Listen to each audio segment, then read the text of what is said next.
WROC 93.5, The Rock. The Rock. Broadcasting from a van down by the river. Hi there. Are you a large person, pleasantly plump, a little on the hefty side perhaps? Well, let's face it. Are you fat? When you go jogging, do you leave potholes? When you make love, do you have to give directions? At the zoo, do elephants throw you peanuts? Do you look at a menu and say, okay? Well, now you can eat all you want, because at Thornton Mellon's Tall and Fat stores, we've got you covered. That's right, fine woolen, and woolen blend suits and sport coats in all the larger sizes. Husky, stout, extra stout, and the new Hindenburg line. And for you ladies, we have caftans, muumuus, and our own exclusive A-frame in all colors and patterns. Yes, we have miles and miles of fabric. So take it from me, Thornton Mellon. If you want to look thin, you hang out with fat people. Thornton Mellon's Tall and Fat, 150 locations across America. Hello, I'm Frank Bartles, and this here's my partner, James Brown. As the weather starts getting too hot, we hope you will reach for one of these. New Bartles and James Brown wine cooler. It tastes good. They come in 3 funky flavors. Gravity grape, Get down. prime of passion fruit, Oh, kill myself. and my personal favorite, papaya. Papaya's got a brand new bag. It'll get you off faster than a big city lawyer. And a single pack serves 6 to 10, just like James. New Bartles and James Brown wine coolers. The cooler, made in the cooler. Now behind bars everywhere. And thank you for your support. You're listening to the Fast Plastic Radio Network. It's about the game.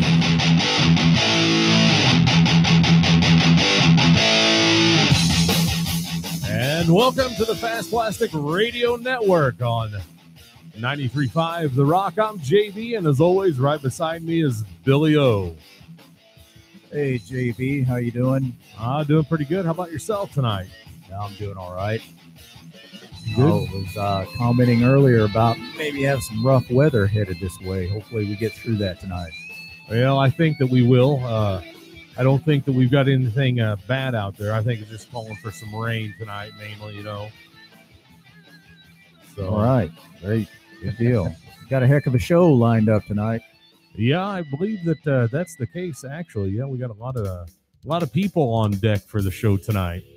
Yeah, we got a few, and a couple guys coming in from the Boston, Mass area. Bostonians, New Englanders. Cool. Yeah, so should be some pretty good discussions with them. So I want to say thanks to everybody for joining in on the show tonight, listening in, and all the past shows. We got quite a bit of participation going, don't we? Yeah, right now we've got several people that's logged in already on Facebook. Welcome to the show. It's your first time on the show tonight. Thanks for tuning in. Yeah, definitely. Also want to let everybody know we got a brand new Fast Plastic website out there, fastplasticnct.com. It's the same address we've been using for the last year or two, but brand new website, fastplasticnct.com. Get on there and check it out. One of the coolest things, one of the best aspects of it is we've got a message board up there that is circa 2005. So I don't know what kind of participation we'll get with that, but I know back in the day we could have 100 guys at a time on there using that message board going back and forth. Had to have several moderators monitoring all of the explicatives and different things going on. But anyway, check out that website. Let us know what you think about that. We're going to bring in right out of the gates Adam Milstead. Adam from wiffleballtournaments.com. I want him to come on here and tell us what we got going on in the wiffle ball tournament world for the upcoming week. He'll be coming on the show every week and kind of give us an update. Did so last week, and it was great. So we'll bring him on right now. JB, have you got Millsy on? I do. Welcome to the show, Millsy. Hey, guys. How's it going? All right, Adam. Thanks for coming in, man. How you doing? I'm doing pretty good tonight. How about yourself? We're doing good. How's the great state of New Jersey treating you? The weather's actually fairly nice. A little rainy, but warmer than it's been the past couple weeks, so can't complain there. You know, I was going to ask you this last week, and I forgot. Some people have called New Jersey the armpit of America. Is there any truth to that, or is that actually a good place to be? It's not a bad place to be if you want to go somewhere. You can get anywhere you want to go, and within like an hour you get to New York, Atlantic City, Philadelphia. But yeah, when you come over the bridge from Philly to Jersey, you can definitely smell it. So the armpit makes sense. Yeah, that's I've always heard that. So also last week you mentioned that you'd signed on to play with the York Yaks, and I was thinking about that team, man. That's going to be a pretty solid team. You got Bull and Potter on that team. Both of them can hit. Shirey can hit. Is that the lineup? Those three along with you? Yeah, there's one other guy. I forget his name, to be honest with you. But yeah, it'll be 4 or 5 of us, and I know Potter was crushing the ball last week, so hopefully he can keep that up. Yeah, that guy he's like Hall of Fame status hitter. He's unbelievable. So I think you guys do really well. Hopefully get a version of that team to Texas later on in the year. So that'd be outstanding if we could do that. So I guess you and Bull will share the pitching duties. Yeah, that's what I heard. Me and Bull split, and yeah, I guess we'll go from there. Cool. So what's going on in the wiffle ball tournament world this week? Anything good? Well, yeah, there's actually a bunch going on this weekend. Again, if you're from Florida, it's another great weekend. It seems to be prime for wiffle ball down there. The guy Nate from Backyard Rule, he has a tournament in Sarasota on Friday, a tournament in Fort Myers on Saturday, and a tournament in Lakeland on Sunday. And then there's another one. It's the Boys and Girls Club of Collar County, and it's their first annual wiffle ball tournament that's taking place in Naples on Saturday and Sunday. I wasn't able to find too many rules, but it looks like it's 12 teams of 5 players, double elimination. You have to be 18 and older, and it's $250, which is a little more on the expensive side, but it goes to a good cause with the Boys and Girls Club and youth programming. Yeah, that is pricey, but if it's for a good cause, do it. Yeah, absolutely. Then there's another one. I haven't heard too much about these guys, but I recently came across them, and they're called Florida State Wiffle Ball League, and it looks like they host tournaments all across the state. They have fast pitch and medium pitch tournaments. It looks like the guys' names are Alex Unger and Jacob Bowles, and according to their homepage, they've played in Fast Plastic and Golden Stick. So they have a tournament this Saturday in Tampa, and it's fast pitch, scuff balls, 2 to 5 players, $100 to sign up, and they have cash prize for the winners. Yeah, I can remember Alex coming to Texas a couple of years. He was really great pitcher, good player. So that ought to be pretty good. I think he knows how to run a tournament, so that should be a good tournament. Yeah, sounds like they've played in enough to definitely host a good one. Yeah. So next we have Golden Stick. I know a lot of people have heard of that, and their opening day is this Sunday. They obviously have tournaments in Massachusetts and New York, and I believe you're having Lou Levesque on later. He's the guy that runs the show there. But yeah, they're one of the juggernauts of wiffle ball, and they have a tournament in Long Island, New York this weekend.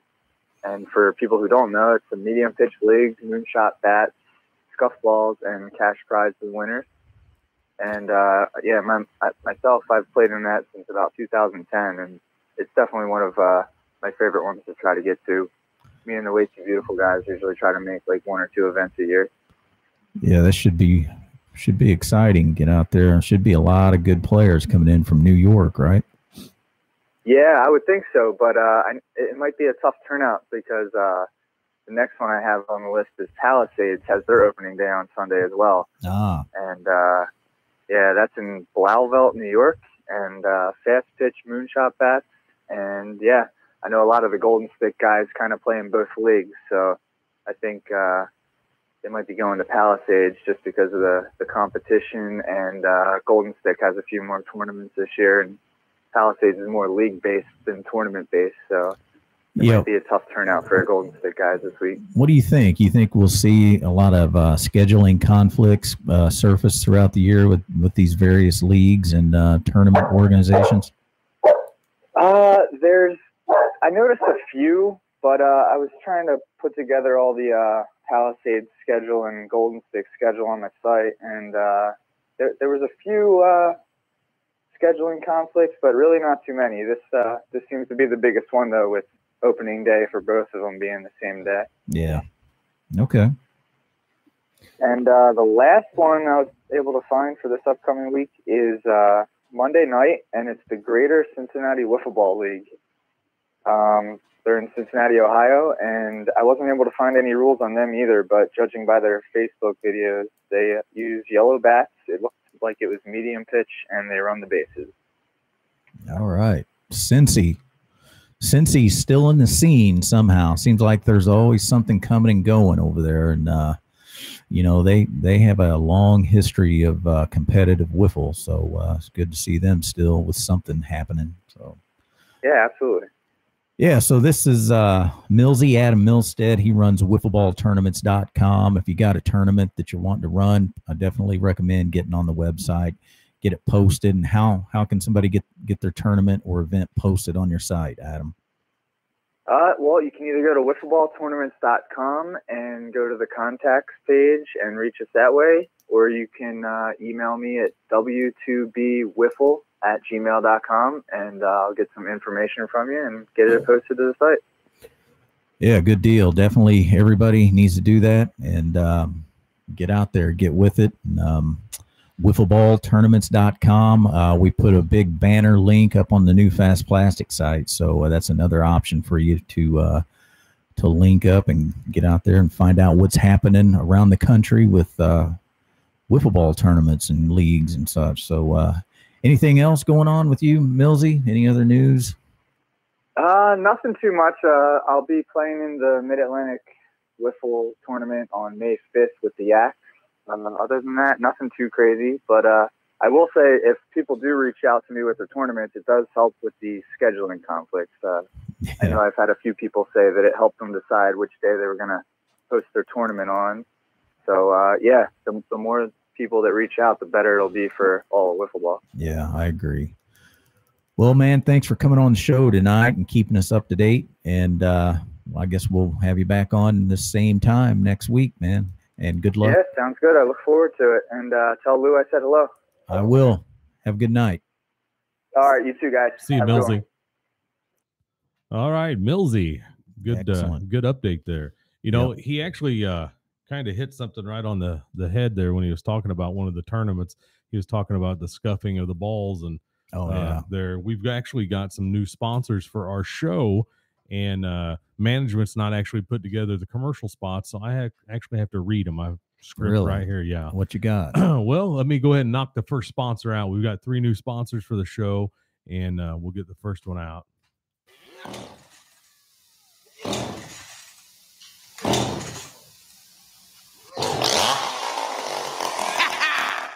Burl's Chainsaw Shop. Tired of your mama's steak knives? Use a chainsaw by Burl for all your ball scuffing needs. It's faster.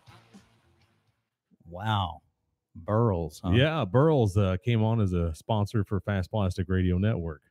That's awesome, man. I'm glad some people are getting on board. I mean, that's somebody who can probably make some bucks off the sport. Absolutely. Burl's Chainsaw Shops.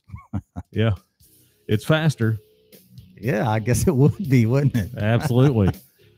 So that's the first of the 3 sponsors we've got out there. So very cool. Very cool. All right. Well, we got our first big guest of the night coming on. You guys know him from being up there in New England for years.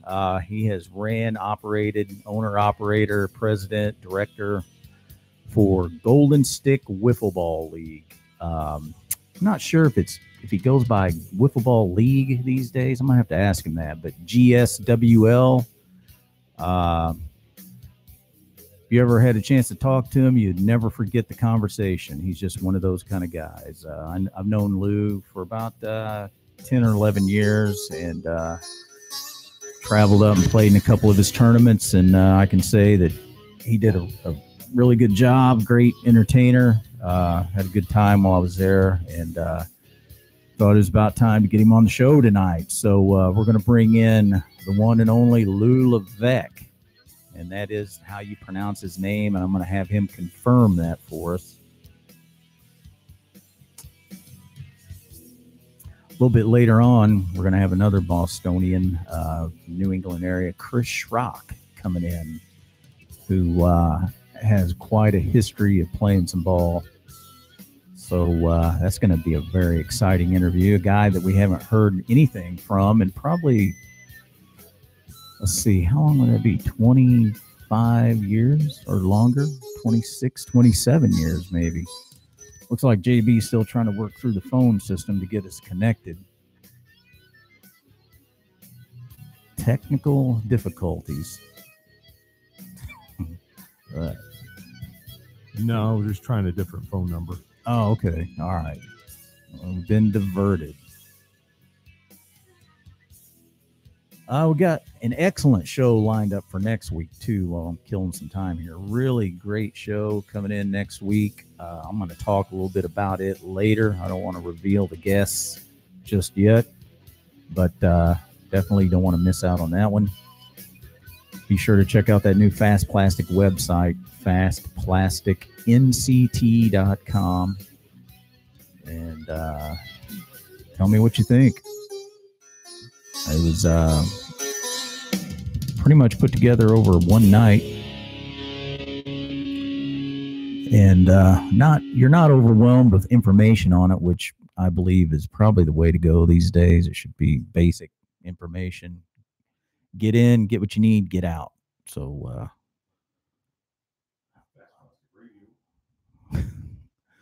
what's up, JB?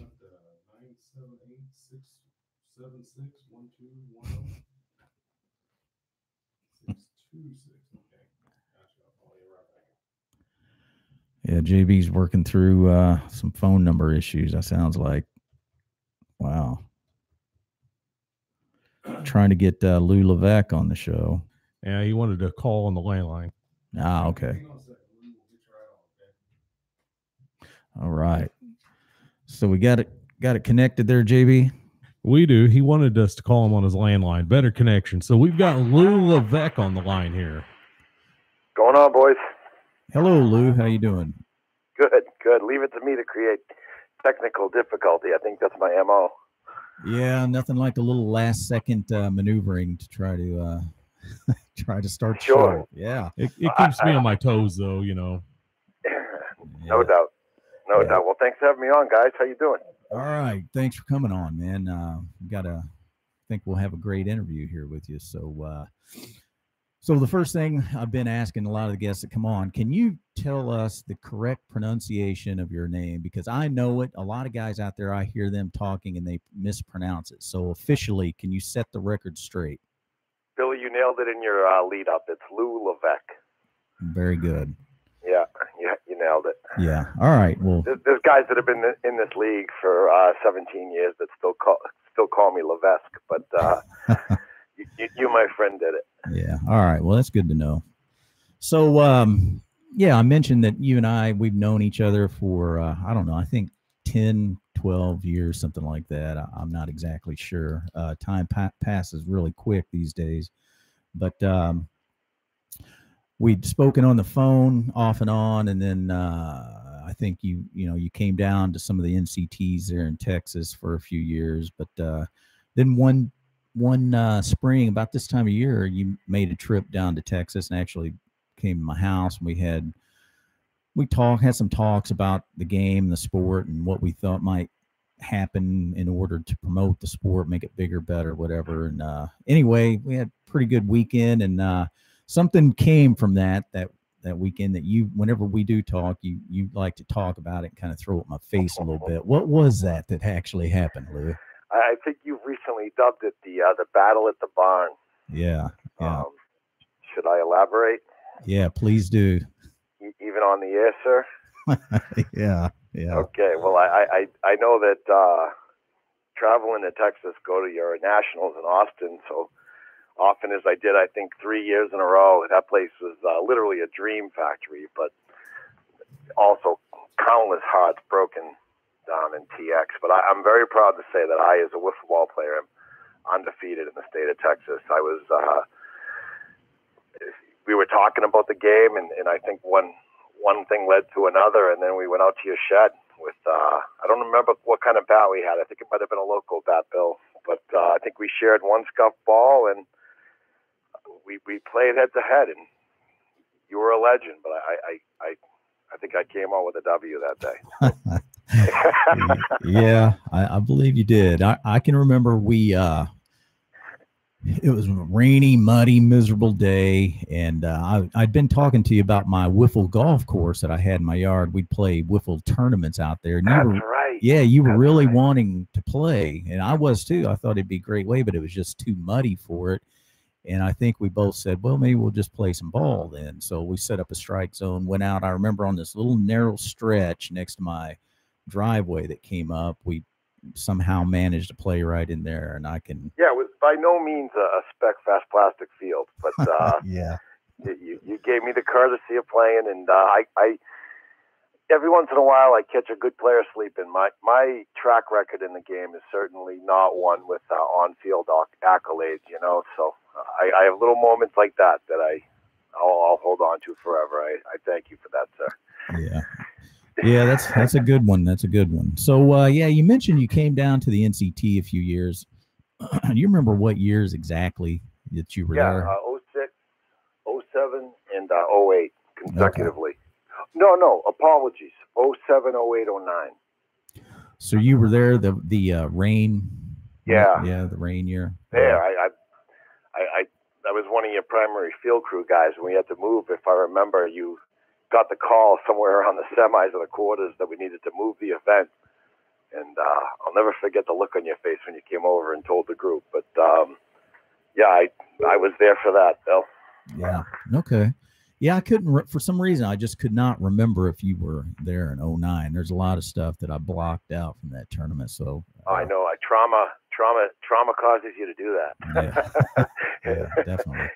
Yeah, and I think it was 06 or maybe even 05 that some of our guys started flying out. That's when I first started really hearing about the fast plastic buzz, you know.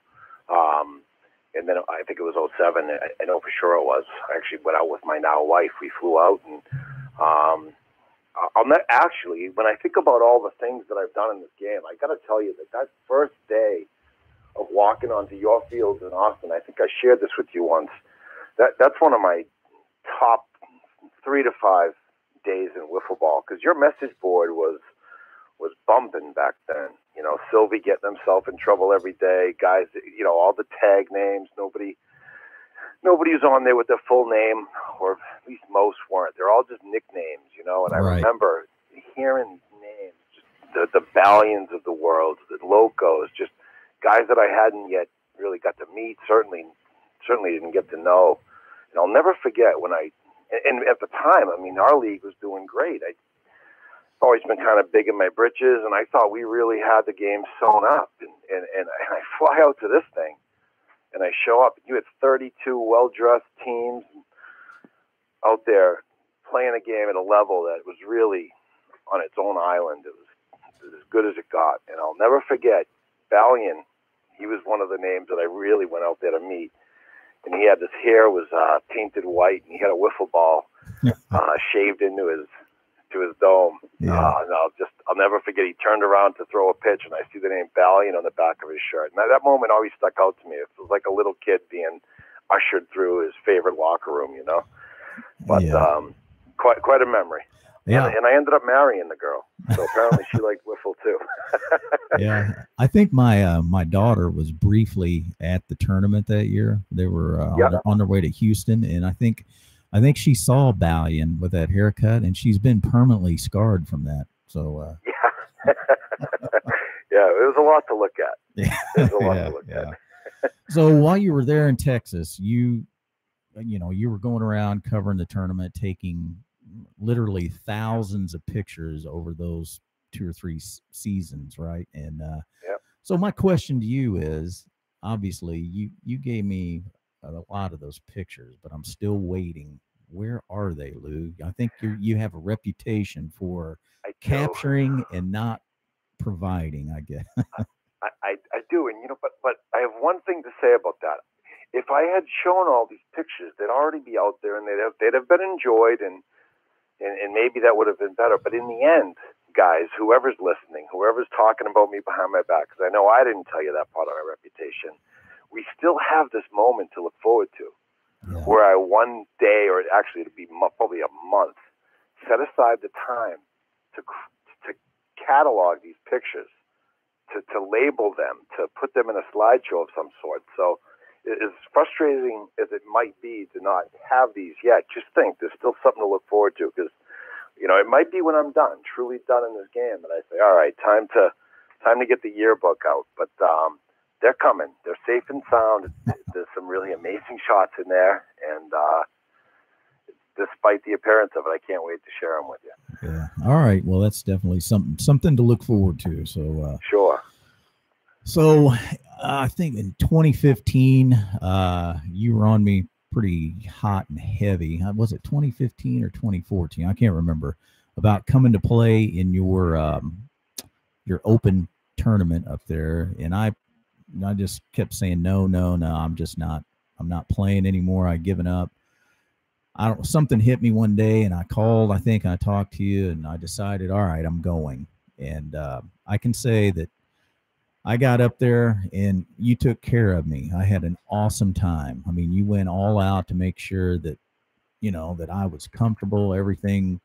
Both times that I've been up there, I had a great time, and I felt like you went too far to make sure that, everything that I needed was taken care of. And I've told a lot of people that, and I'll tell you again, I really appreciate that, man. You did a hell of a job. So. Yeah, well, I got to tell you, when this book closes, having you up there for those 2 weekends will be among my favorite pages. That was awesome. You and I had run parallel organizations, and there were a lot of years that went by that who knows if we'd become competitors or friends, or how it would all go with you and I. And those couple of years with you crashing up here, that kind of put a nail in it for me, and it was really a great time. It was a good time on the field, especially that second year. You pulled out some of these guys that never would have come without your endorsement, and I know some of the other vets helped, but you had guys flying in from Texas that year. You had Lou Worthington and that ilk, Palancar, all those guys came out, and I got to tell you that if we never did that again, those 2 weekends would be among my favorite. But yeah, hosting you is easy, Bill. Yeah, so a little bit later here, if we have time, I want to kind of talk a little bit about the draft tournament. But right now, I'm curious. Millsy said, you guys got your big opening day coming up this weekend. So tell me a little bit about that, what you got planned, and basically, what's coming up for the season for Golden Stick. Yeah, so New York opens up the season this year. I think they beat us to it last year too. That region's on fire. I mean, we're now largely just, the medium pitch is what we're running right now. And there's a few reasons for that. And, but none more than just how great it's going and how inclusive it is and really how much fun everybody's having. So it's just kind of become the predominant league where we were initially cut our teeth on fast pitch, So that's the format. And Rob Longeroux and Anthony Dioria in New York, I got to tell you, these guys, I found them in 2009. Not so much Anthony that first year, but Rob. Whiffman was actually running the New York region. 2009 was the first year of New York. And I remember where I met Longeroux. He played for the Snipers that year, and I met him. And I met 80 guys that day that I didn't know, who was who. But I do remember meeting him, and it's pretty amazing that now, 10 years later, he's turned out to be one of the most important people that Golden Stick has ever, come across. And Anthony Dioria, a year or two in, became his right-hand man in New York. And now the two of them run what I just admitted online was the best region in Golden Stick, New York. And it hurts me to say that because Mass used to really kick their ass. But, yeah, so they've got opening day. I think probably, if I have to say, they'll have 16 to 20 teams. It's just a tournament style. The league is really a tournament league hybrid. So each individual event, we call them super qualifiers, they're actually just one-day tournaments. But the the wins you get secure you some points in the standings, and the standings points carry over from event to event. So we're kicking off in New York, and then on a couple weeks in May, we'll be starting in Mass, and then these two regions will be the predominant regions in the Golden Stick landscape this year, going back and forth kind of between Mass and New York. And there's a few other pockets of teams around the country that'll play, and essentially they'll just try to get themselves good seeding through, earning points through wins, and ultimately get to nationals in August. Yeah, so that's great. That style of play has always been, the benchmark, so to speak, for New England. And there's been some huge organizations going back to the 90s that come to mind, but it seems like now you're in control of that, like you've mastered that, and hopefully that continues for you guys and for Golden Stick. And I don't know. You ever think you're going to expand that model out ever outside of New England? My personal opinion is I think it gets pretty slim pickings once you get outside of the Northeast for all models of the game. But any future plans maybe for that? Yeah, I've always thought that really any well-produced version of this game could spread. And I think what we've all been kind of hampered by, whether we see it clearly or not, you, me, really any league that's ever been out there, the best of them, in the end, they're all really still relatively small.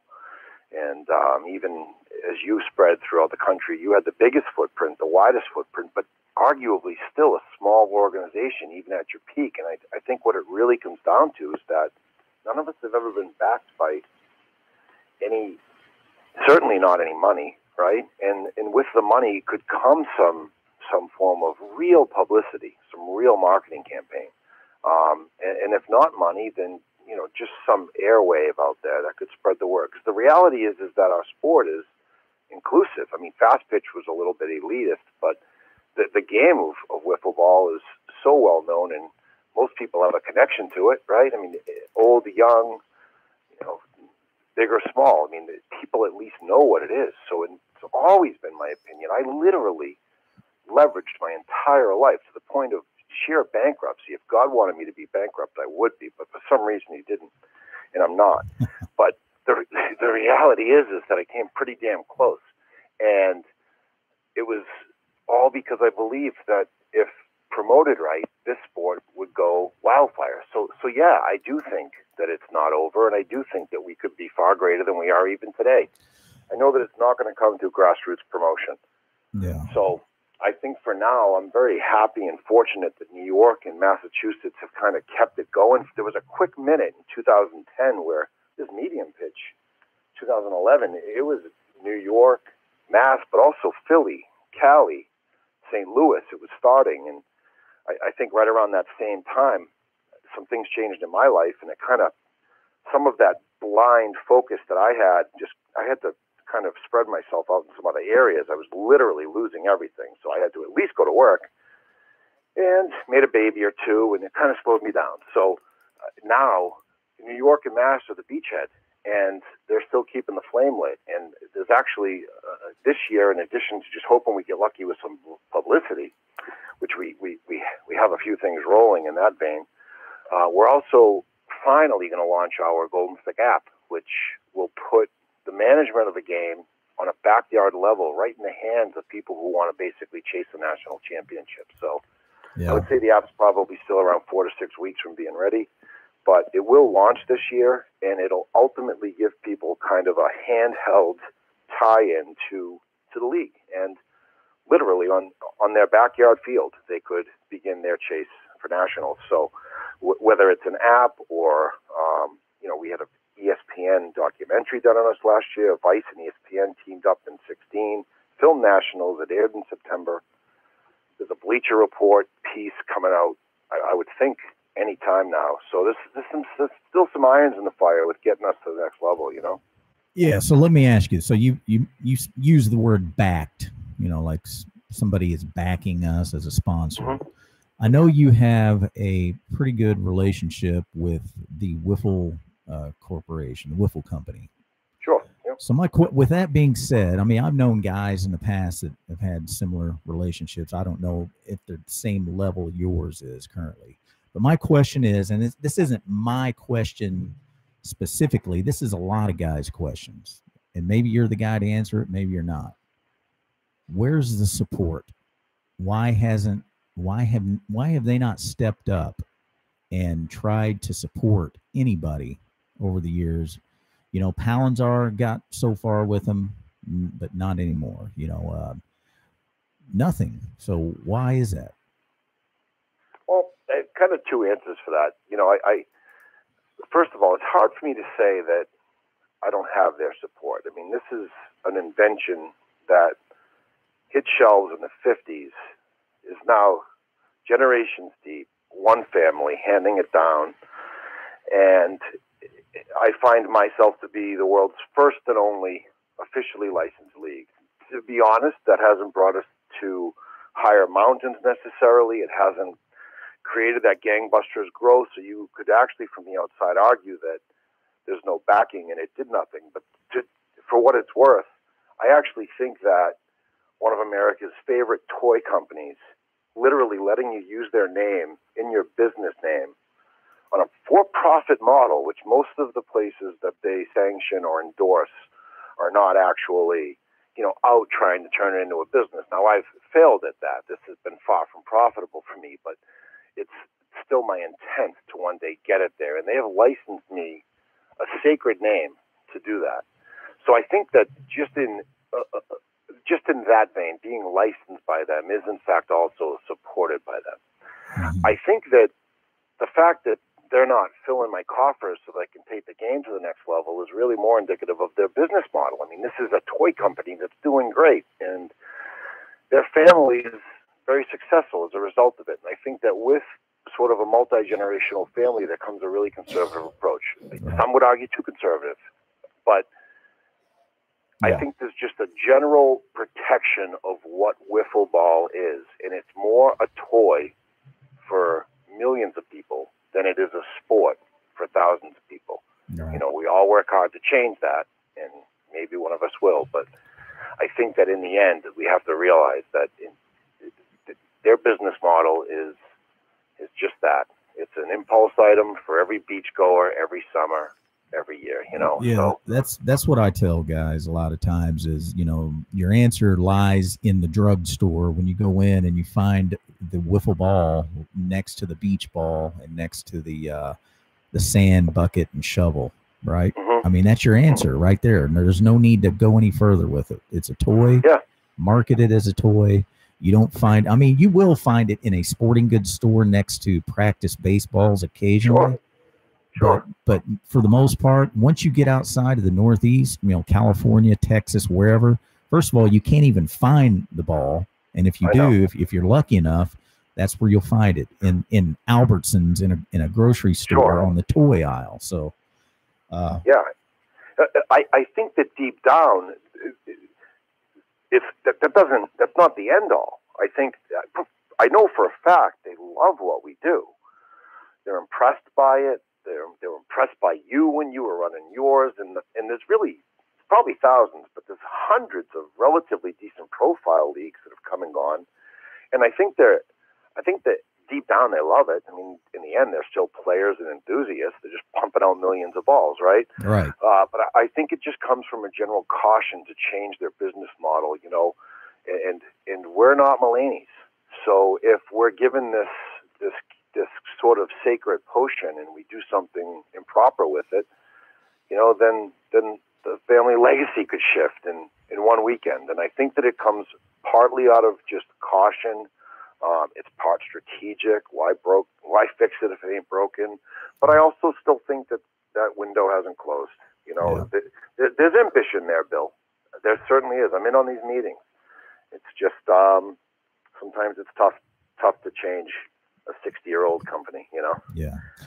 All right, so we'll move off that topic. That's a long one. So I want to, especially when you and me get going. Yeah, no kidding. So I want to go back to the draft tournament that we talked about briefly earlier. Yeah. You think you will ever have something like that again? Yes. And yes. what do you think? What's positive? What's the positive aspect of that tournament? What does that provide the player? All right, fast pitch when it's running and when the teams are running together and they're tight, they're generally speaking elite rosters. Okay, it takes a really elite roster to get it done at an NCT. Okay, and that is not everybody's even close to elite. And I think that I saw it. We had it. We had fast pitch when Fast Plastic ran 09, and then you took some time off after that, and all of a sudden, you know, Golden Stick kind of had this snake by the tail. It happened year after year where the talent rose kind of to the top, and the teams. There were teams that had great runs, but for the most part, you knew who your Final Four was going to be, and you could relatively easily predict your champ. There'd always be variables, and there's some insane swings in our record books now that, you know, changed fate. But I think that what our tournament did was it took fast pitch from this, I got to be a front runner, running with the big boys, if I'm ever going to have a shot at a national tournament, and it put it back into this more of a common man's weekend. And we did it that first weekend. It was 15, and it showed itself. I mean, every single team on paper went into that tournament with a shot. And some of the teams we thought would be there Sunday night weren't. You know, at Saturday night under the light, you know, they weren't. And some of the teams that we may have not seen coming were. And I think that Golden Stick is always, to a fault, this has been my fault. I have driven people, everything from crazy to straight out of the league, trying to manipulate competition with this parity wand that I wave, you know. But that draft tournament, a draft in and of itself is a measure of, you know, a parity mechanism, and it worked perfectly. So to answer your question, short, because it's not my skill, it made it inclusive. It made it obtainable. For those that don't know, basically any two players could create what we call the core, but no roster could enter the draft with more than two, and then everybody drafted. And then in the first round, the teams were reverse ranked, so really the best core got the last pick in that first round, and then it went from there. And I think we had 16 teams that first year, or 14, and every single one of them had a shot. So that's what it offers, because I think that the fast pitch game at its purest shouldn't be roster restricted. It should be what you always did, and it should be what we did for a few years after you. And I hope that you regenerated. I can see that. I think Fast Plastic on the field should hold the no-holds-barred true pro championship now, and Golden Stick would be happy to make its fast pitch existence on that draft format one weekend a year. So it's that. There's other micro benefits, you know, players who never would get to play with Josh Pagano might get to. You know, who could ever say they played in a national tournament with Sean Steffi? Yeah. But in that model, you can. So, yes, I'd like to bring it back. I'd like to bring it back this year. I will. As far as I'm concerned, let's pick a date right now. But well, I can tell you, based on what you just said, the one thing that I did like from it, I mean, there were a few things I liked from it, but the biggest thing I took away from it was I did get to play with a few guys that I knew I would never play with ever. And that was, you mentioned Pagano. I got to play with Josh. I got to play with Danny Lanigan for 2 years. I got to play with Jay. You played with Sylvie. With Jay Van Tresca. And yes, I played with Sylvie. And Sylvie about caused me to have a heart attack. But Love you, Sylvie. I like Sylvie, but that was a rough one. But anyway. I love me some Sylvie, but yeah, I think that's a really cool model, and I think that, you know, we did a good job making sure that every team had a shot. We didn't spread the talent too thin, and I think if we can preserve that type of balance, then I think it's an attractive event. I don't think it should be in September. I think it runs too close to hopefully your second year back in the mix. But I think in general that is a good concept. It's one we're happy to run and quite frankly proud to have come up with. Yeah. Okay. Well, JB's saying we're crunching on time, so damn it, JB. I'm curious though. So you've been doing this since what year did you start, Lou? 02. 02. So what is that? 16, 17 years going on. Yes. So of all those years, and that's a lot for somebody to be doing this, that's right up there with the longest tenure for anybody. What would you have to say is your most prized trophy or your most prized memory from this sport? Yeah, it can't be a trophy. I think the only thing I got on my wall is my 10-year anniversary plaque and a Most Improved Player award. You know, yeah. Most Improved pretty much meant you just sucked last year and you don't anymore. So it's funny. If not for last year, I would have told you. I think my crowning moment was like the 2014 Yard League playoffs. We played the 25-5 Tomahawks. I had Nick T. You remember him? I had Nick T on my team. He was calling every pitch for me. I was pitching game 3, third guy on the rotation. They had to start me. It went into about 400 extra innings, and I held that team down. Literally, Nick T calling in pitch for pitch. That was probably my best moment in the game until last year. Speaking of playing with Pagano, Pagano, and Jordan Robles, who's a Palisade star. We were the founders. We went to nationals in Staten Island. Me playing has always been second to me running the event. I often find myself asking, why am I trying to play in this event? And sure as shit, 40 minutes into the tournament, I'm finally ready to start my first game. And I led off, I think, with a home run. And the tournament went that way for me until Sunday afternoon. We were in the Final Four. And Todd Wagerson, who's multiple-time national champ, multiple formats in Golden Stick pitching, we're down by a run, and Lou Levesque, of all people, hit the game-winning home run in the semis to put our team in the national championship game. And we lost that. We lost that to Jay Ventresca's State of Mind with Matt Ventimiglia and Kyle Kaminskis. But by a run, actually, a 9-inning game, we lost by a run. Came that close to winning a national championship in a league I built. I'm not sure I'll get back there. So I think that's going to go. Your eyes were open on that swing, right?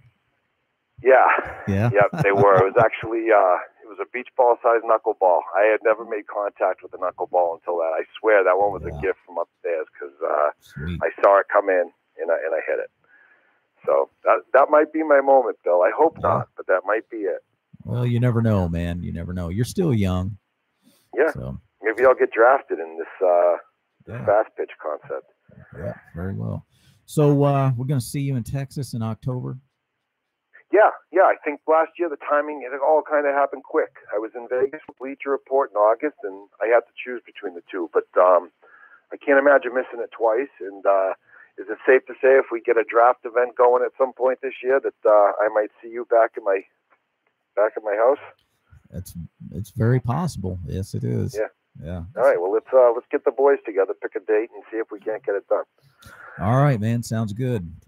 Thanks. Maybe we can use it as a tune-up for your event. Yeah, that's true. Okay. Yep. All right, man. Well, thanks, Lou, for coming on. Lou Levesque, Golden Stick Wiffle Ball League. Thanks a lot, Lou. Thank you. Glad you're back in the game, Bill. All right. Have a good night. Have a good night, Lou. Take care, JB. Bye-bye. Appreciate it. All right, Lou Levesque from Boston. That's sounds like he's been in the game for some time now. Yeah, Lou's been around. Did I hear that right? He's the only official licensed team with the wiffle ball. Not team. He's the only officially licensed wiffle ball league. Okay. That's pretty impressive. Now you can get wiffle company's stamp endorsement, so to speak. But that's different. That's a different animal altogether. Gotcha. So, but gotcha. I don't know. I really don't know a whole lot about it. All right. Well, we're going to take a quick break real quick, and then we're going to be making our call to Chris Shyrock. No. Okay. well. Christopher Schrock. Okay. Christopher Schrock. He's a 2-time national champion. Played on a very notorious team back in the day called the Zoo Crew. And I'm really looking forward to talking to Chris about a lot of things All right, we're going to take a quick break, and we'll be right back here on the Fast Plastic Radio Network. You're listening to the Fast Plastic Radio Network. Fast Plastic Radio Network.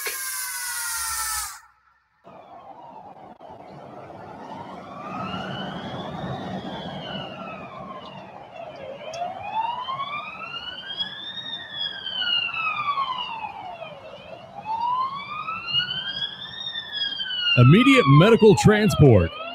Lost a finger? Need stitches? Get to the emergency room fast. Now in 32 states. Don't let bad ball prepping disasters ruin your game. Use Immediate today. All right. We are back. Wow. There we go. Another sponsor. Absolutely. JB. Another sponsor, Immediate Medical Transport. 32 states, and they're nationwide. Wow. Yeah, another sponsor. Right so on. Give me a minute here, and I will get our next caller on the horn, okay? Yep, you got it. As I said, we got Chris Schrock coming on. Chris played back in Boston in late 80s, early 90s in national championship tournaments, and was quite an imposing player from what I've been told.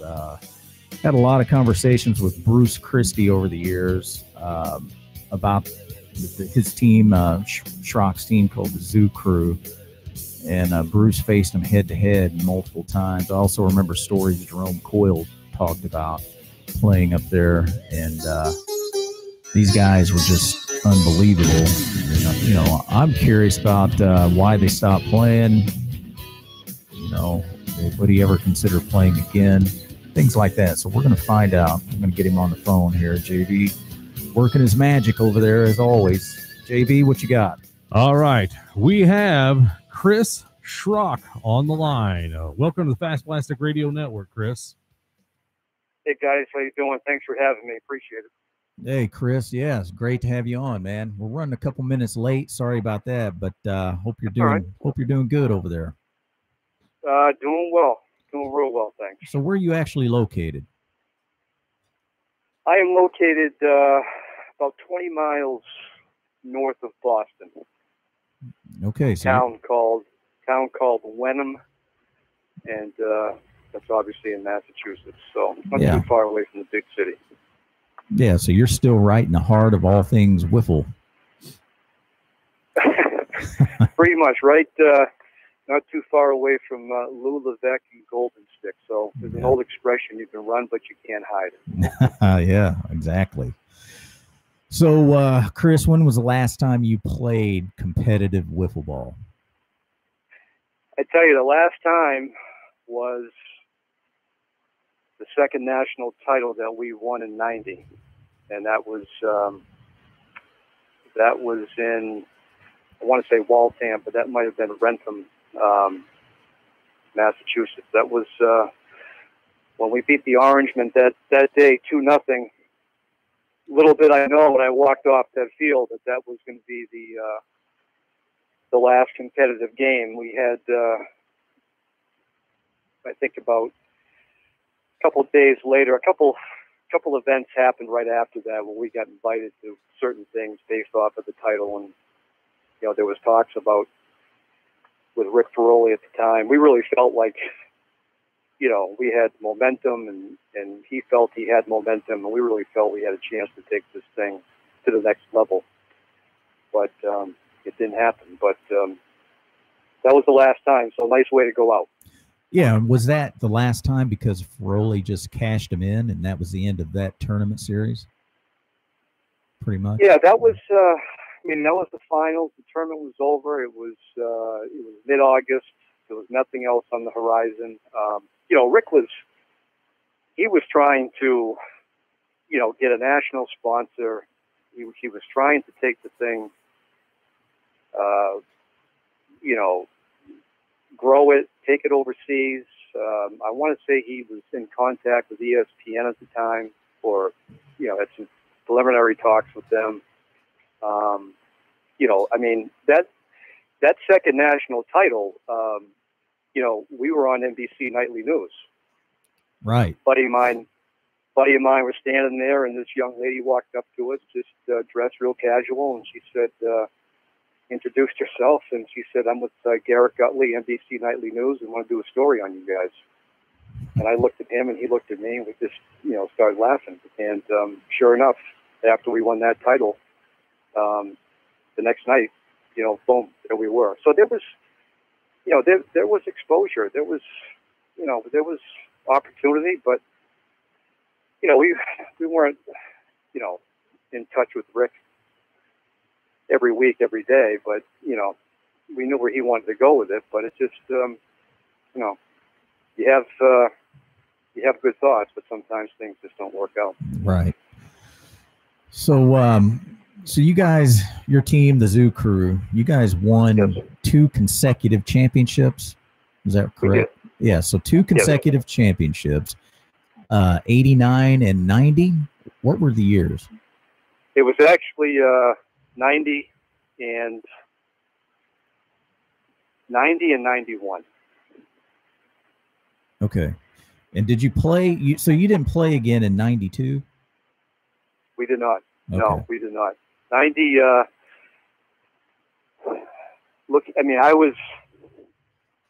We won that second title. I was still going to school at DU. I was a senior at Boston University. I ended up, fortunately, I ended up signing with the Philadelphia Eagles late in May, my senior year.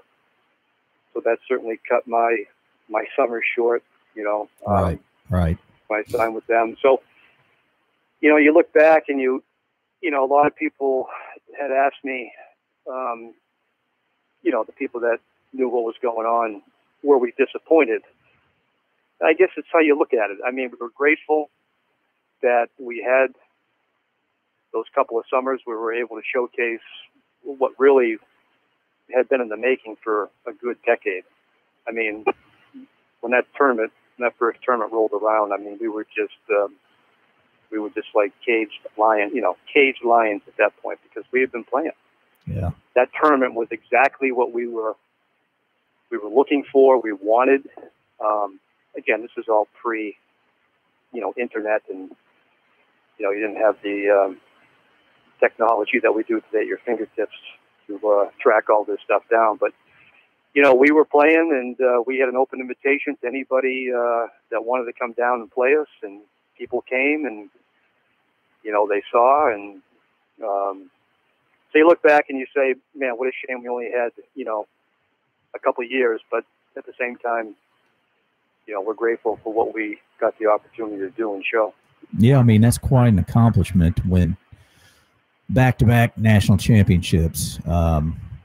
There's only been a couple of teams since then that's been able to do something like that. So that's quite a trophy, so to speak. Now, and we. I'm sorry. No, go ahead. I'll let you finish before I get into this next subject here. No, we just, like I said, we looking back, I mean, we should have been in that thing for a good decade. It would have just been fascinating to see, how many more, because there's no question in our minds that, we were going to be there. I mean, we were, like I said, 10 years in the making, Bill, and yeah. So we were hungry. Yeah, so that kind of goes into what I was going to bring up here. So if a guy digs deep enough, you can find old newspaper clippings, write-ups on the internet. Since I first realized you were going to come on the show, actually had a guy, Paul Cook, that was on the show a couple weeks ago, who does a lot of writing and researching. He sent me some articles, and then I'd read over the years numerous articles about you and the story, and the Zoo Crew and the tournament. So what I'm getting at is there's still stuff out there about you guys winning these tournaments. And one of the lines in these articles, I believe, is an interview with you stating that you guys are still going to dominate at the age of 50. And so my question to you, Chris. Well, you know what? When you're 19 and 20, Bill, you'll say anything. Yeah, exactly. I was there. So my question then is, are you 50? And do you guys, if you were to get your players together, how competitive do you think you would be in today's game? Do you have any idea of what the game is like today, and you think you could compete with that? Oh yeah. Well, I'll answer that in two ways. I mean, okay. I'm 47 now. The team was comprised of there was 4 of us. The oldest was a buddy of mine that lived up the street. He and I were the ones that, go way back, and we were just obsessed.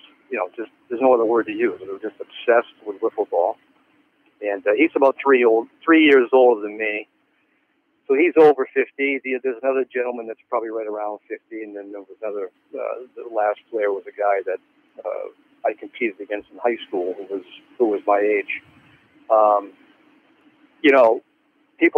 People should block their ears when I say this next comment.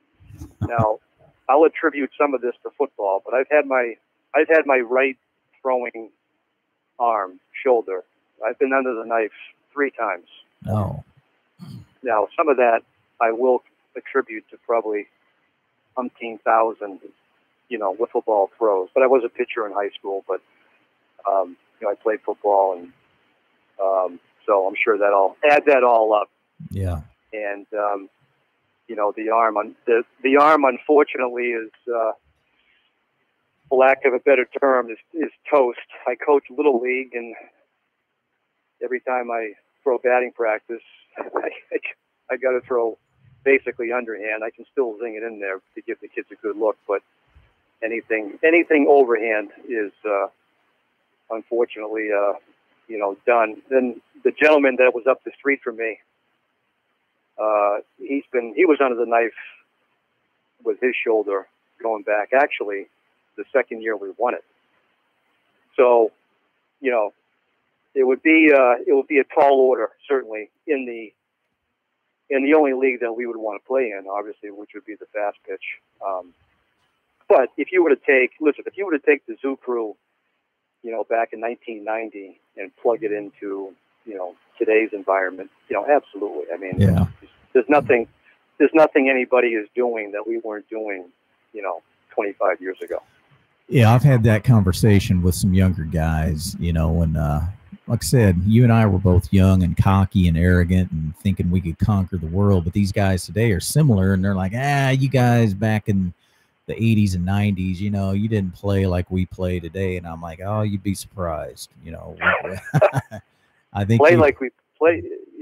I mean, we were playing, we were playing 4 balls, 3 strikes, 9 innings, 3 outs. Yeah. I mean, we were throwing, and see, here's the irony of the whole thing. I mean, when we played, because people used to always ask me, who did you play against? Well, first of all, we played against ourselves because that was the best competition. But whenever we would drum up, a game against somebody, like somebody would, we'd catch wind and somebody would say, hey, so-and-so wants to play, and we'd have them down. And sure enough, within the first 5 minutes, you knew that they couldn't play because, the pitching was just,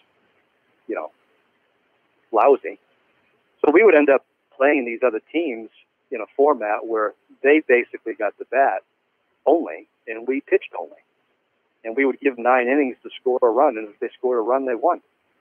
So we were the ones doing all the throwing and very, very little hitting. So, we threw a ton of pitches. Yeah, so it's like riding a bicycle. You really only have 1 or 2 days to ride a bicycle.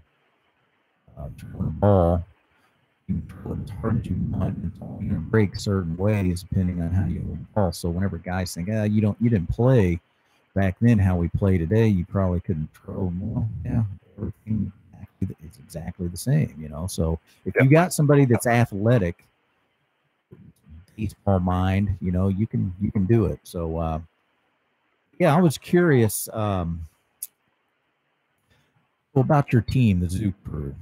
I don't know if you know this or not, but there's 3 names, guys that I'm friends with.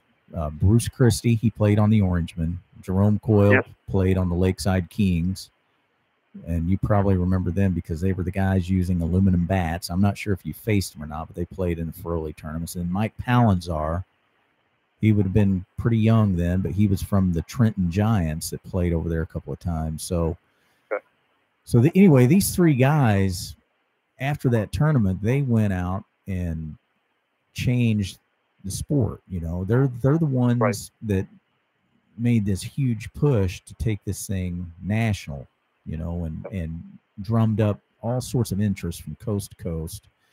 I was fortunate enough to, well, first of all, play against them, and then being able to talk to them about the Froley years, about your team, the Zoo Crew.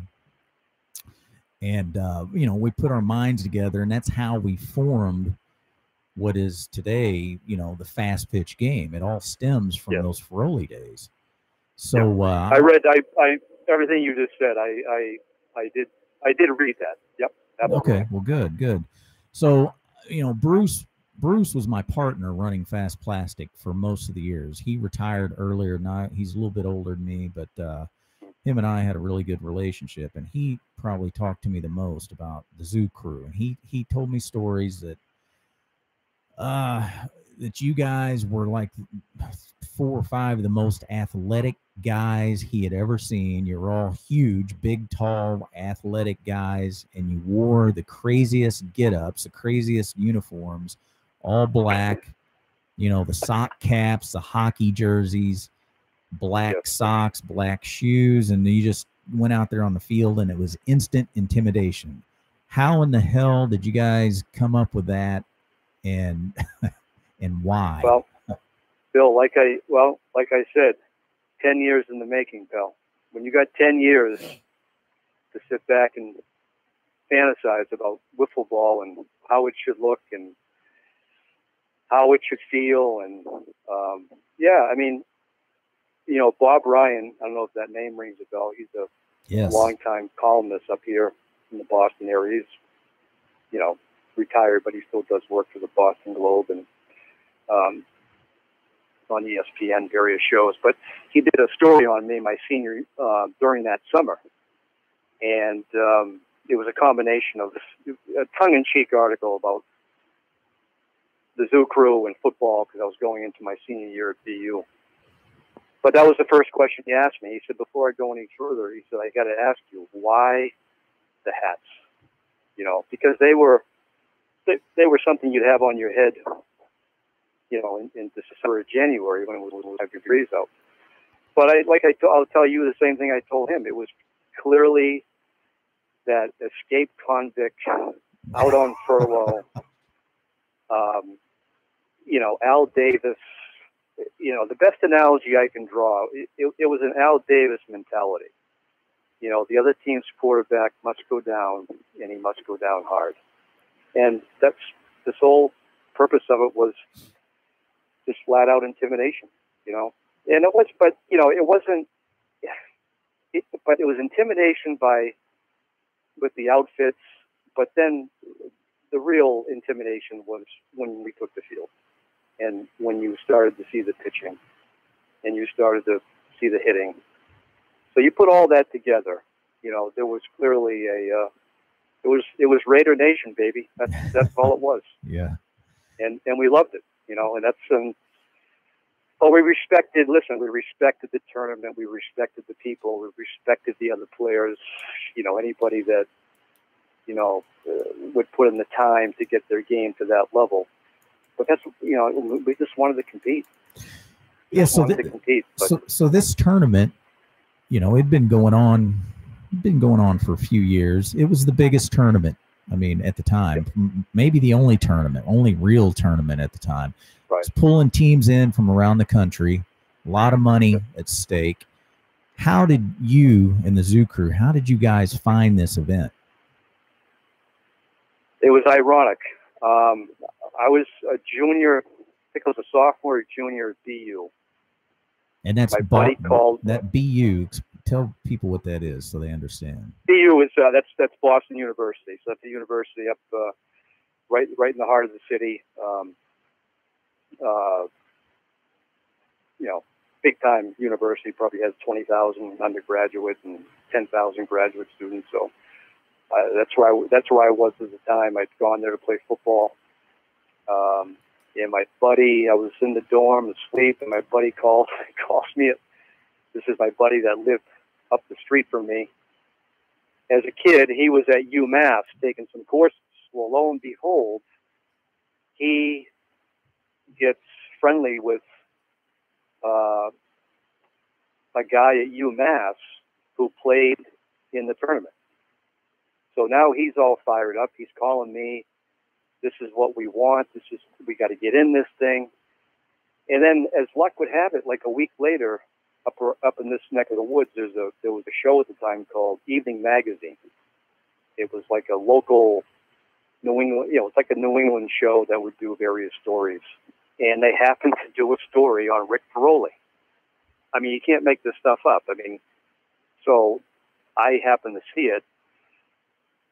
And then the ball just started to roll from there. So my buddy's talking to this guy at UMass. Now we have Ferroli's name. Now we know there's a tournament. And, we were there. I mean, no question about it. We were going to be there.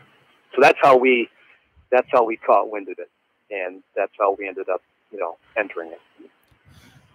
Yeah. So actually the whole reason why I got involved with the game was because of Ferroli's tournament in a roundabout kind of way. I played like everybody in their backyard, and I kept progressing. I felt like we could go out and beat anybody. Well, one day a buddy of mine comes over to play, and he has a newspaper. I think it was the USA Today possibly. He says, "Hey man, check this out." There's a little, a little quarter column in there, and it states something like there's a guy in somewhere that's built a Fenway, and it's a huge tournament with payouts and all this stuff, and then it talks about the guy in St. Louis that has an aluminum bat, and there's a phone number. So I call this phone number, and I think 2 or 3 days later I'm out playing wiffle ball, and someone yells, "Hey Bill, you got a phone call." I go in, pick up the phone call, and it's this guy Coyle that makes the aluminum bat saying, "Hey kid, I got a message from you. You want to play ball?" So anyway, roundabout, it's because of the Ferroli tournaments, the whole reason how I discovered this whole fast pitch, super competitive style of the sport. So it's a small world, I guess, Yeah, and there was also a huge article in Sports Illustrated about Ferroli. Yes. Yeah, I remember. It was on the I think one of the I think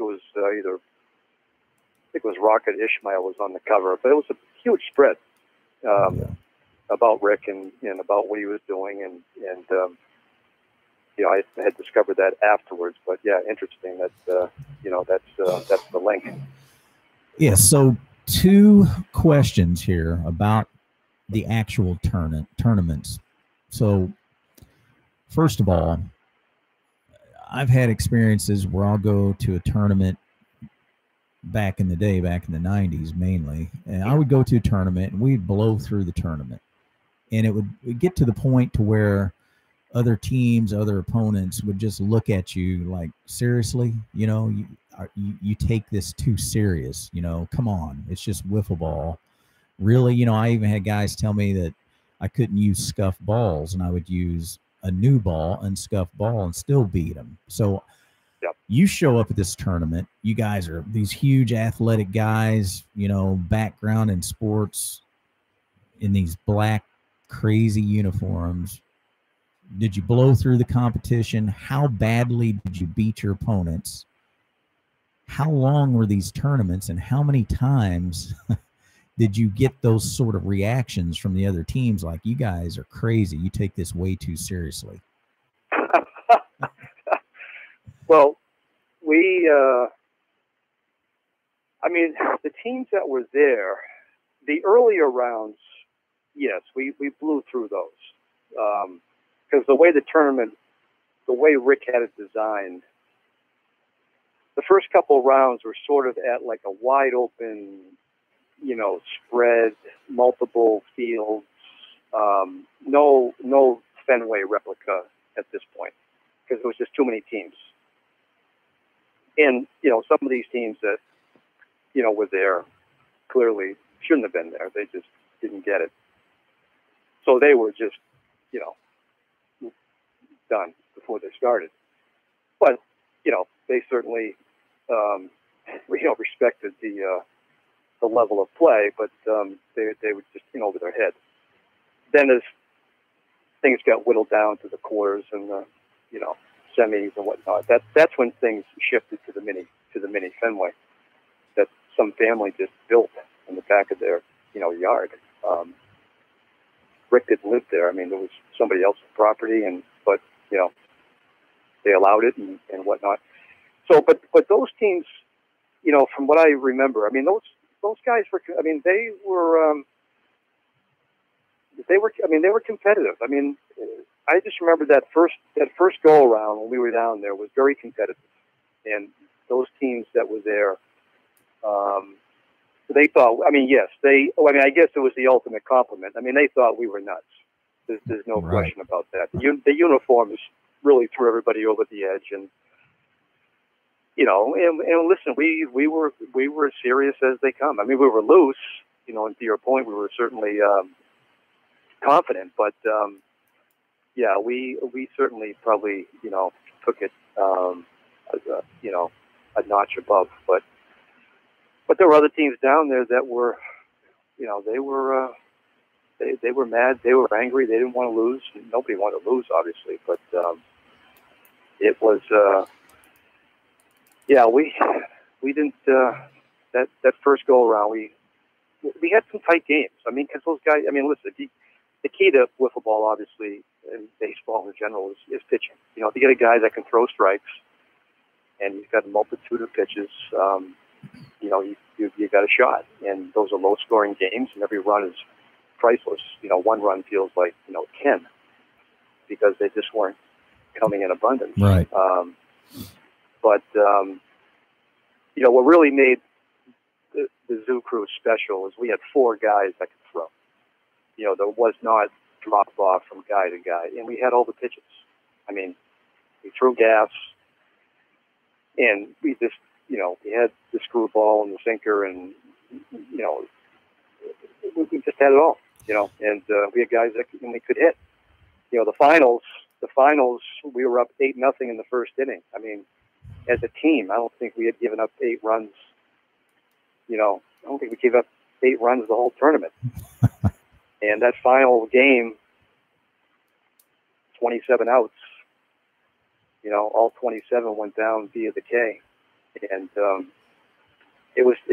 first one was special because the way we won it was exactly how we sort of wanted to do it. You know, it was dominating. It was just overmatched. It was great. It was just the best feeling. Because again, we had been doing this for years, and perfecting things for years, and talking about things for years, obsessing about things for years. I mean, people at the tournament thought we were crazy, but people in town, I mean, they knew we were crazy. Yeah. So how long was the tournament? How many days? Tournament lasted about 2 weeks. 2 weeks. Yeah, because the games weren't. I mean, it wasn't back-to-back, you know, games. You know, because they came fast and furious at the beginning, and then you get into the work week, and then things it was a little lull. But we were playing all that time, and then things culminated for the finals on the weekend. So how did you determine, you had 4 pitchers, how did you determine who's pitching, who's the starting pitcher for game 1? Yeah, that's a good question. I don't, there was no rhyme or reason to it. You know, we pretty much just agreed that whoever would go, and you know, we all got along. We all got it. There was no, you know, kind of put our egos aside, and you know, we just felt confident that everybody could go. I mean, it was no sort of, you know, I have to, you have to. I mean, there was no, like I said, there was no set, system or way. I mean, if a guy just felt like he didn't have it that day, certainly we would, get somebody else in there. But that typically didn't happen. So when you get to the championship game, then are you telling me that any one of the four guys could have taken the ball and gone? Oh yeah, no question. Okay, no question. I was fortunate enough to get the ball that final game, probably because interesting story about that final, because everybody. The question I always got was, how many did you win? How many did you lose? We lost one game, and it was by forfeit. By forfeit. Wow. Because things had shifted to this mini Fenway in Waltham, and we got directions to, get there, and we ended up taking this, come to find out after the fact, that they're taking a much quicker route. But we end up getting caught in traffic. We get there late, and the other team had already walked. Just totally, I think I don't think there was a word spoken. On the ride home, we were just absolutely fuming. So that put us into the, it was double elimination at the time. So that kind of put us, in the longer road to get there. Well, we ended up playing that team. And not only did we beat them once, we beat them twice in the same day. And that was a team that I believe had made it to the finals the year before. So that was gratifying. So we had to play some back-to-back games. So we had we had guys throwing quite a bit. So it just happened in that rotation where I got the ball in the finals, and I was grateful that I did, because it was a special day. Yeah, that's a hell of a feeling. Do you remember playing against the Orangemen? I do. And the lefty, Bruce Christie. Oh yeah, I remember Bruce. Yeah, absolutely. Yep. Yeah, now, from your memory, the best that you can, explain Bruce and his pitching, because Bruce came along later in the years of the USPPBA and Fast Plastic. He's older, guys know him as a lefty hitter mainly, not so much the dominating pitcher. But back in the day, he was one of the best, and so what do you remember about him? What I remember about Bruce was, again, being lefty, that's always a challenge, because you don't see too many of them. But Bruce threw gas. He threw heat, and he had some off-speed stuff too. But from what I remember, his bread and butter was just rear back and just throw gas. So you had to time that up, and it was difficult to do. I mean, we were fortunate in that second title. We took that game 2-0. Which those were the kind of games you were battling with. Wasn't a lot of runs. The pitching was dominant, and he certainly could bring it. So we were fortunate to get a couple off. He has some video. I was at his house about 10, 15 years ago, and we watched some of the video from one of those tournaments. And honestly, I don't remember much from it at all, but there is video out there still. I'm not sure if you possess anything like that, but we definitely need to get that out there on the internet where guys can watch some of those clips. Oh, I got the video. Oh man. What would it take? What would it take to get that? Well, I'm entertaining all offers. Yeah. No. The video, I have the video on two fronts. One is because that was the young lady from NBC Nightly News. So those clips that they showed are from that game. Okay. And then my father was he was at the games, and he had the old, we're going back in time here, but the big setup, holding it on your shoulder. Yeah. Ground level. It's somewhere. I'll have to dig it up, but that's probably quite a bit on that, because I mean he's got stuff right down from the introductions right to the game itself. Yeah. So anybody that's listening or that listens to this in the future, before I forget, please contact me through Fast Plastic FastPlasticNCT@gmail, and tell me what our options are for getting old video copied and converted to digital with the best, most efficient, cheapest way. Because like Chris, I've got literally shoe boxes full of old videos going back to the early 90s, you know, all the way up through some of the early Fast Plastic years.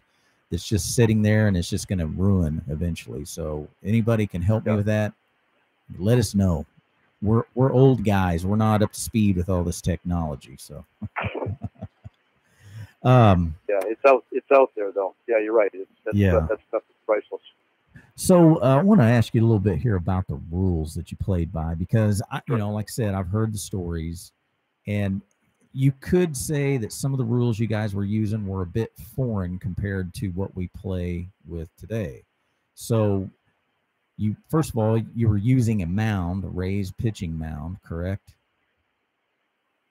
Yes, it was. Yeah, it definitely was, and that was foreign. And listen, that was foreign to the Zoo Crew, because we never pitched it. When we played on our own field, that was always flat ground. So that was a change for us as well. Yeah, that would take some getting used to, you know, for guys today. We call it the flat hill. You know, the pitching mound's called the flat hill. You guys back then, Ferroli had umpires, correct? He did. Yeah, he had some good ones too. Yeah. What you needed, because you needed guys that knew the game to be able to call it effectively. So yes, yep. And they were calling balls and strikes because you also team had to have a catcher, right? Had a catcher. Catcher had a mask. Catcher had a glove. Yeah. A real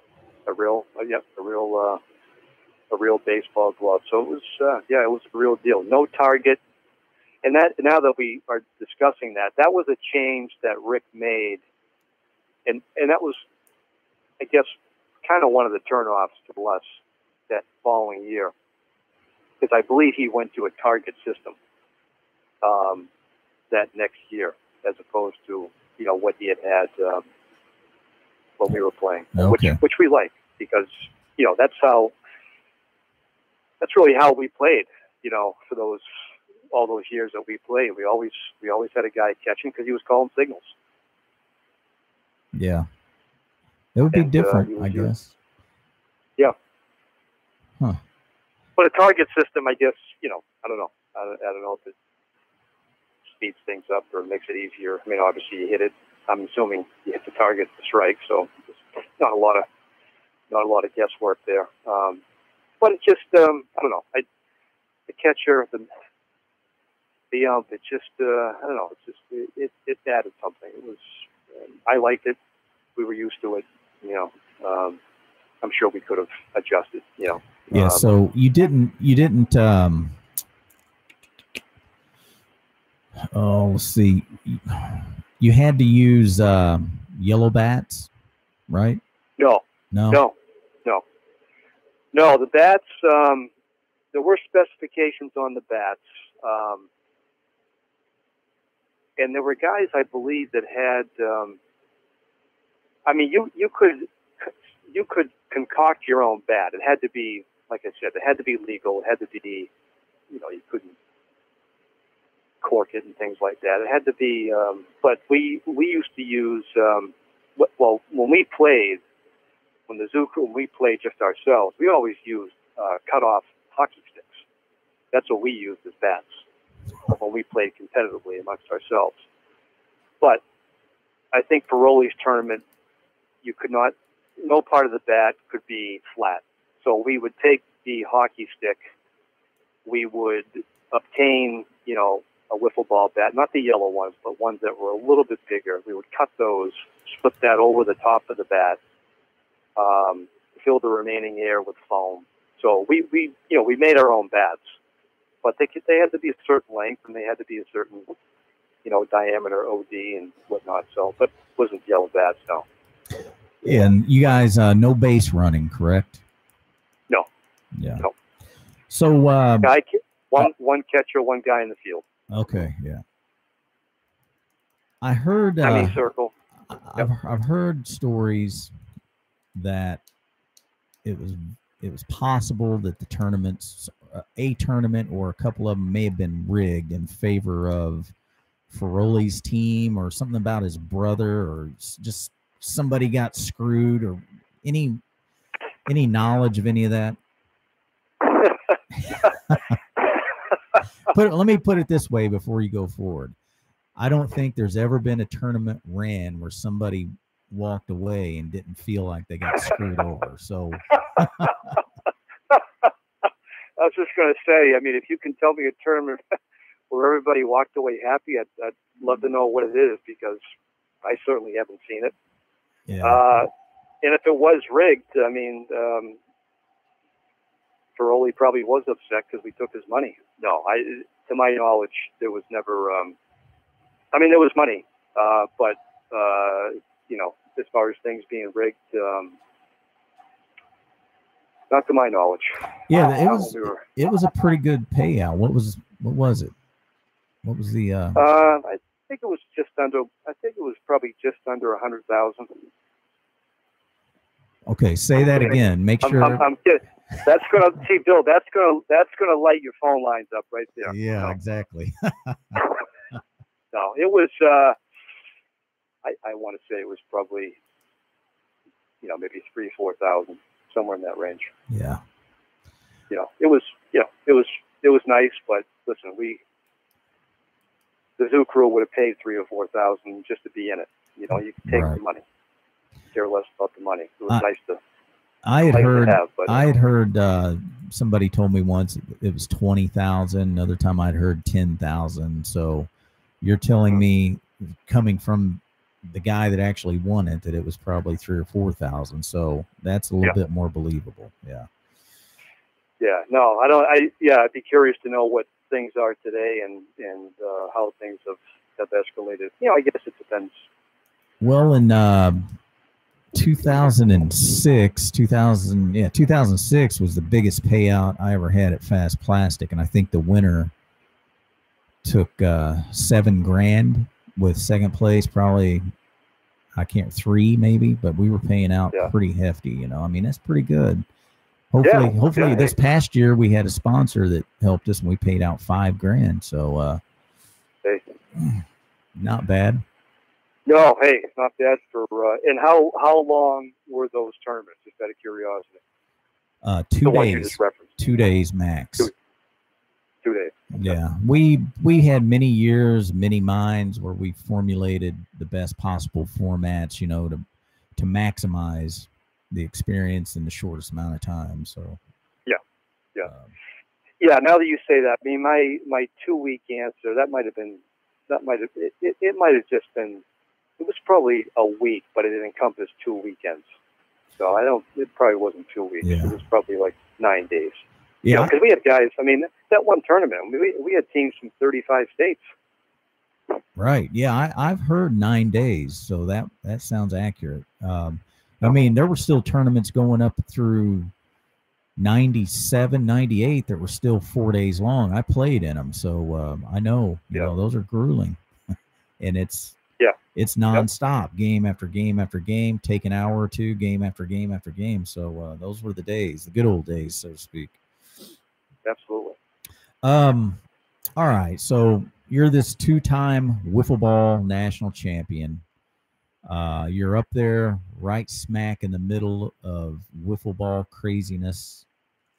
How often do you talk about it? Are you able to talk about it with people? Because I know for me personally, I don't talk about it a whole lot, if ever, to anybody, unless I know that the person I'm going to talk to knows exactly what a wiffle ball is. Otherwise, I don't ever bring it up. What's that like for you? Yeah. No, I would say this conversation that you and I are having probably hasn't happened in about probably a good 15 years. I mean, I just laugh because I think when I attempt to talk about it, I think the longer I talk and try to explain it, I lose credibility. Yeah. Because people just, I'm just better off just shutting up because people just don't get it. I mean, the ones that are hearing about it for the first time. I mean, if I bump into, listen, I haven't seen my teammates. I haven't spoken to them in probably 10 years, each one of them. Yeah.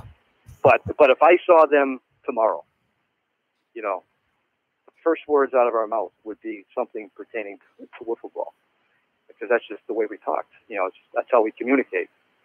But trying to explain the tournament and, you know, the whole thing, no, I just, people just look at me like I got three heads and they have no idea what I'm talking. I mean, they hear wiffle ball. There's some, you know, relating to it because everyone's played it, you know. But right. Trying to explain the tournament in the mini Fenway and, you know, forget about the uniforms. I mean, I don't even get into that. That's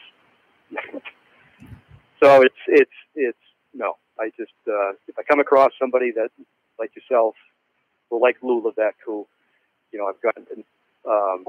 It's great because you know, now you're on par and that other person can relate and know what the heck you're talking about. You know, it's like, hey, listen, it's like watching people playing badminton at a high level or ping pong or something like that. It's, you know, you had to have been there, Bill, to, you know, really take it all in, absorb it.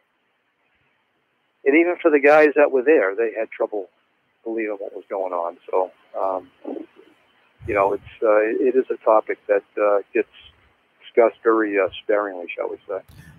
Yeah, I understand exactly what you're saying. Now, I'm talking with Christopher Schrock, two-time national champion, 90, 91. How many years ago was that? 27, 28 years ago, right? Long time, Bill. Long time. Too long. Yeah. So, 19, I was 19, 20, oldest guy was 22, 23. So, you know, right in the prime of your life. So you talked earlier to start about, you know, your football playing days. You can you tell us a little bit about that? Because you were quite the football player, right? Well, I went to Boston University on a football scholarship. Fortunate enough to get a scholarship there and was down there for 5 years and went there as a quarterback at a high school, defensive back, ended up going down there, was a linebacker. But interesting side note is, I was always athletic enough where I always had a strong leg. I punted in high school, kicked off, field goals, and whatnot. But one under the knife, and I won the job as a freshman punting at BU. But I won under the knife 4 times, and I was at BU. And my senior year, I strictly held the punting duties alone. And like I said, I always had a strong leg, but I never like specialized in punting. I didn't go to punting camps and things like that, but I could just always punt. And my punting took off, and word got out, and, you know, next thing you know, you got, you know, scouts coming, and so I signed with the Philadelphia Eagles as a punter following my senior year at BU, and signed a contract with them, and ended up going down there in Westchester University in 92, 93, and competed for the job and played in a bunch of games, and, you know, was part of that was back when, you know, Randall Cunningham was there, and Herschel Walker and Mark Navarro, guys that were on that team, and was just right down there in the thick of it. And the first game I ever played in was we played the Saints over in Japan. Yeah. In the Tokyo Dome. And that lasted a couple of years, and then, you know, life goes on, and, you know, been out in the workforce ever since, and I work for a company now called Shire. I've been with them, pharmaceutical company, rare disease company. I've been with them for about 12 years. You know, sales is very akin to athletics, very competitive, and right up my alley. So, but you know, there isn't a day that goes by that you know, I'm not thinking wiffle ball, Bill. That'll never leave. Well, you never really retire from wiffle ball, do you? Well, I had a great player once tell me that, and I thought he was crazy. I'm like, not me. I'm done. I tried to walk away from it, and I did. I walked away for 7 years. I ran over all my balls with riding lawnmower, gave a lot of stuff away. I thought I was done. And as I was talking to Lou a little bit earlier, you know, slowly but surely, somehow I managed to get back into it. So, but well, you know, listen, it's you know, when you're playing at that high level, I mean, it's yeah, it's competitive. I mean, it's you know, it just doesn't go away. It was some of the best years of my life. I mean, it was just fascinating to see how a dream, you know, really came true for us, because that's all we talked about. I mean, we were just obsessed. We were just obsessed with wiffle ball, perfecting the pitches, playing around, throw the ball this way, do it that way. You know, then all of a sudden to be in this tournament, and we got the uniforms on, and we got the hats on, and we're just blowing people away. And it was just, you know, you don't forget stuff like that. Yeah, you're right. Well, Chris, man, it's been an awesome time here, being able to speak with you and hear your story. And I'm sure a lot of the guys that are listening in are feeling the same way. And I just want to say thanks for spending the time. And if you somehow ever get a hold of your old teammates, Story and the guys, and, you know, get a hold of me and let me know, because I would love to talk to them as well as you again, you know, because I know there's still a ton more stories that we can talk about. So, you're always welcome here on the Fast Plastic Radio Network.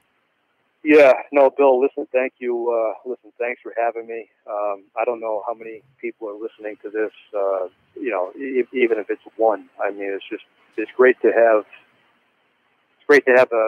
an audience. It's great to be able to communicate with people that think like you do, because let's face it, this is a rare breed, and you know, I appreciate the opportunity, and I'll let my buddies know, because I'm sure they would love to you know, drum up some old stories and talk to you. But thank you very much for having me on. I really appreciate it. Yeah, well, it's my pleasure, Chris. Thanks a lot, and we'll talk again soon, my man. Have a good evening. All right, Bill.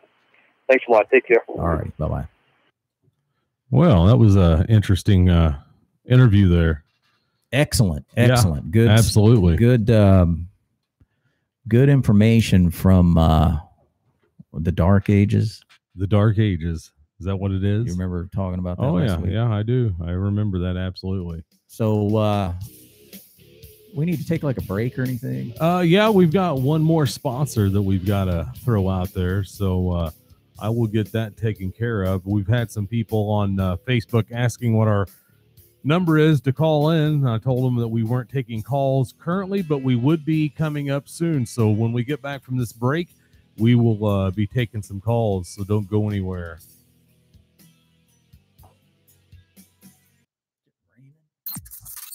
You're listening to the Fast Plastic Radio Network. Fast Plastic Radio Network.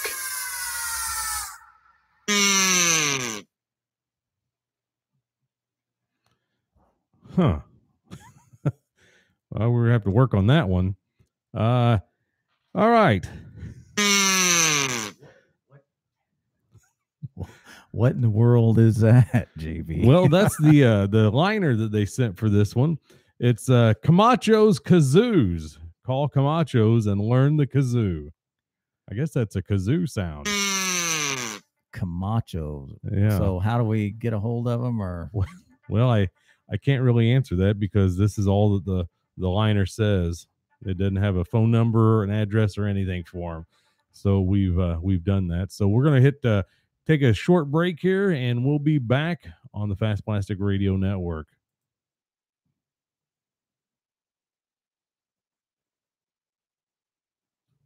Maybe. I don't know what's Do you know there are only 44 sounds in the English language? When you learn these 44 sounds, you can read and spell almost everything. It's James Brown's Phonics. We've set these 44 sounds to music, making learning to read simple and fun. Learn these 44 sounds, and you'll be getting on the good foot, just like the godfather of soul. James Brown's Phonics. Call 1-800. That's 1-800. Hello, I'm Frank Bartles, and this here's my partner, James Brown. As the weather starts getting too hot, we hope you will reach for one of these. New Bartles and James Brown wine cooler. It tastes good. They come in 3 funky flavors. Gravity grape, Get down. crime of passion fruit, Woo! Kill my fist. and my personal favorite, papaya. Papaya's got a brand new bag. It'll get you off faster than a big city lawyer. Woo! And a single pack serves 6 to 10, just like James. New Bartles and James Brown wine coolers. The Cooler Cooler, made in the cooler. Now behind bars everywhere. And thank you for your support. Fast Plastic Radio Network. It's about the game. Welcome back to the Fast Plastic Radio Network. I'm JB alongside the host, Billy O. Hey, JB, great show so far. Good Absolutely. job. Good job on your behalf. And I appreciate that, as always. We've got a caller on the line. Welcome to the Fast Plastic Radio. Who do we have? Billy Owens, what's going on, brother? Hey, would this be Jonathan King? Well, you got that thing right, Jonathan King. The King. The King. Come one and only. So you That's listen. the only one you get, right? You listening in to the show tonight? Shoot, yeah, it's good, man. It's real good. Yeah, that's a good one. The only thing I have to say, the downside, that was a Philadelphia Eagle, former Philadelphia Eagle. I guess once an Eagle, always an Eagle, right? Yeah, well, you told me it's Denver Bronco. That's why I listened into it. So when I heard he was a Philadelphia Eagle, I done shut her off. I started watching me the Drew Pearson days. You know? Yeah. Back when we used to feed them like goddamn cupcakes. Yeah, yeah. I don't know if Chris was able to look in on the studio look and saw the Cowboys rug here in studio, but I ran out of time, didn't have a chance to bring that up with him. But yeah, that was an awesome interview, man. He's a great guy. Yeah, good deal. Hey, man, we got to make a big announcement next week. I just want to make sure anybody's listening on the air. I think we need to make a announcement next week on the air, and okay. We're going to debate this all week long, and I'm going to take anybody's info that they want to call me or text me. They all know my number out there, but we're going to announce a payday for National Championship weekend. All right. Well, I'll in October. I will set aside a segment to bring you on the show next week for that. And I want to make sure everybody knows that the amount of people that we have on there is going to be the amount of money we get raised to do this thing. Okay. Oh, I see. So we got to have a bunch of people call, like listening in. So the numbers go up. The numbers go up. I want to see like 200 viewers. Yeah. And hey, it might be, God dang, it might be $100 a viewer. It might be $500 a viewer. You never know what I'm going to do. But it's going to be a big announcement for October. King Racing. What it is. King Racing. King Racing Stable. King Racing Stable's always going to sponsor Fast Plastic. I love it. I love it that much. And my God, next week we're going to do something cool. We're going to make the big announcement next week. Next week, guys, you heard it right here first. Jonathan King, the King, announcing that next week we will announce the NCT Texas Open payout. And if it's in Jonathan King's involved, you know it's going to be big. You know it's going to be awesome. Definitely, right? It's going to be much bigger. It's going to be much bigger than last year. And it's going to be much bigger. Hey, and it's going to be much bigger for a team that comes down and beats Cloud9. Oh, uh-oh. Yeah, Cloud9. Cloud9 better bring it, because I'm gonna raise the stakes so much higher for the team that can beat Cloud9. Yeah, Ed Packer, your days are numbered, son. You better. Ed Packer, those home runs. Hey, those home runs are done. Stephanie, those strikeouts are numbered, brother. Those strikeouts are numbered, because they're gonna come for you this year. John King's gonna make sure they come for you. It's gonna happen this year. Yeah, that's awesome, man. So, anyways, next week we'll talk more. We'll talk more next week. But I just wanted to make sure I called in so anybody listening out there knows the stakes going to be raised higher. The bar's already set now. I mean, Cloud9, they're good. They're real goddamn good. I saw them play this year. They got 2 or 3 great pitchers. All of them can hit the ball. But somebody that can come beat them, those stakes are going to be even raised higher. Kind of like, remember Billy last year with the Palisades thing? Yeah. I think I offered $10,000 for if the Palisades won the whole thing. No. Hang on. It was the NWLA, not Palisades. Big difference there. Okay. NWLA. That's what it was. NWLA. And don't get me wrong. They brought a team down and they did good. They competed hard.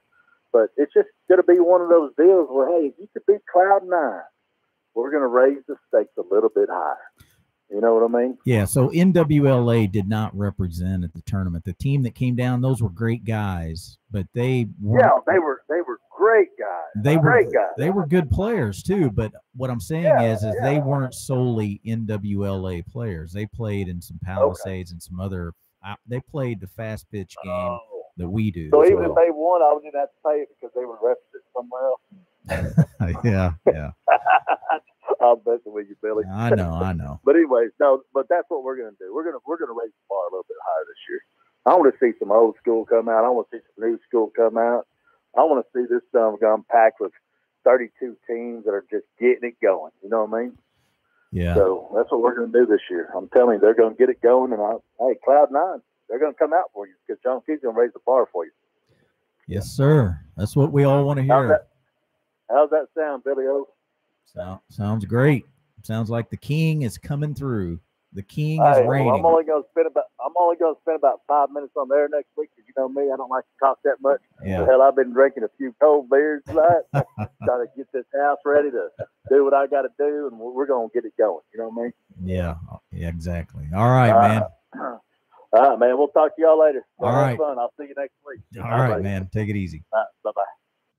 Well, that was interesting. Well, that's my good old buddy Jonathan King down there in Frisco, Dallas, Texas, coming through. He came through big time last year for the sport, and everybody that was there, you know exactly what I'm talking about. And still this day, we need to be giving that man thanks. It sounds like it's going to be a big announcement next week. Big. I think it's going to be. I think you need to tune in. Absolutely. Yeah, tune in and find out. We got time to take a couple more calls. If anybody's out there wanting to call in to the Fast Plastic Radio Network, you can do it by calling us at 618-200-9260 and talk to myself and Billy O for the last remaining couple minutes here on 93.5 The Rock, the home of the Fast Plastic Radio Network. Yeah, call us up. Come on, I want to hear from you. Absolutely. How you going to knock off Cloud9? Let's go.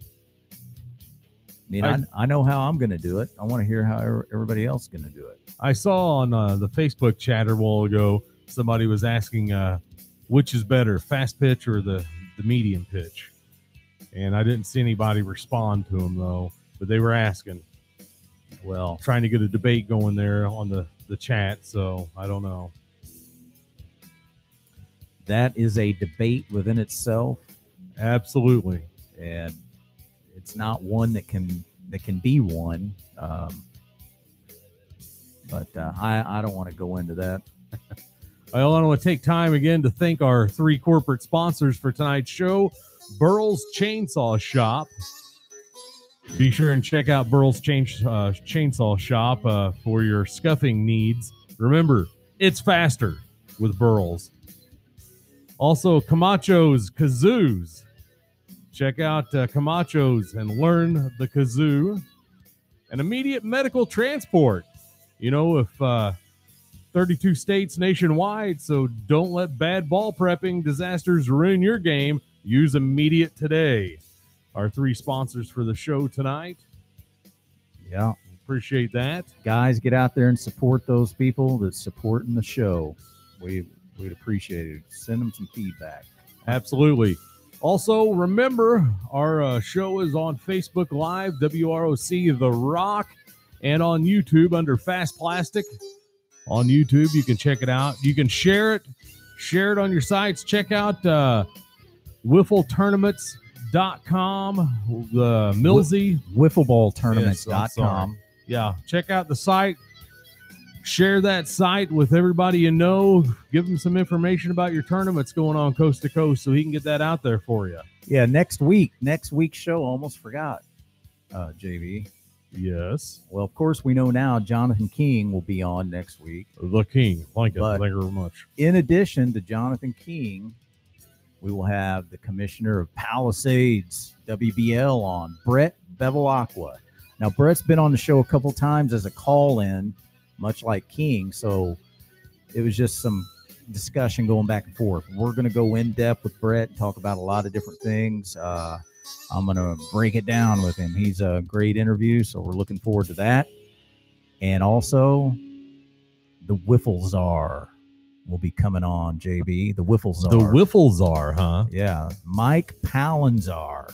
So Chris Schrock was on, two-time national champion. Mike Palanzar, I think he's got like 5 national championships. Right. I mean, he's got a ton of them. So I'm going to be talking with the Czar. I got a lot of questions for him. Good deal. It's going to be a great show again next week. Be sure and tune in. And like I said, we still got about 4 or 5 minutes here. We can take one caller if you want to call in. Are you brave enough to call and talk to myself and Billy O? 618-200-9260. Get your calls in. I see Kenny Rogers is on there. Says, who else is calling in? I don't know who Kenny Rogers Call is. me up, Kenny. I need to get you on the show anyway. Yeah. Yeah, don't just chat there on Facebook. Put your finger on the button and make some dialing happen. Of course, there's a junior and a senior. It didn't say either way. It's just Kenny Rogers. I thought it might have been the country singer. The Gambler? Yeah. I don't know. No, actually, I believe that Kenny Rogers is quite the player. Quite the player, huh? He can hit the ball quite well. All right. Well, it doesn't look like we've got any takers for another phone call. Last thing in, new website, fastplasticnct.com. Get on there, check it out. Absolutely. We have posted a link on the WROC The Rock Facebook page for that. Check it out. Got a really cool message board on there. You guys can get on there and chat it up. Talk about all kinds of stuff on there. So what do you say we wrap this show up? Send it packing. Yep. Thanks to everybody tonight. Thanks, Chris Schrock, coming on. Lou Levesque, thank you very much. Talk to you soon. And Jonathan King, thanks. JB, thank you again. Everything's not great. A problem. Actually got through it tonight with really no difficulties other than a change of numbers that I had to get through. But you know what? It worked out for the best. Be sure and tune in next week. Same bat time, same Wiffle channel, right here on the Fast Plastic Radio Network on 93.5 WROC.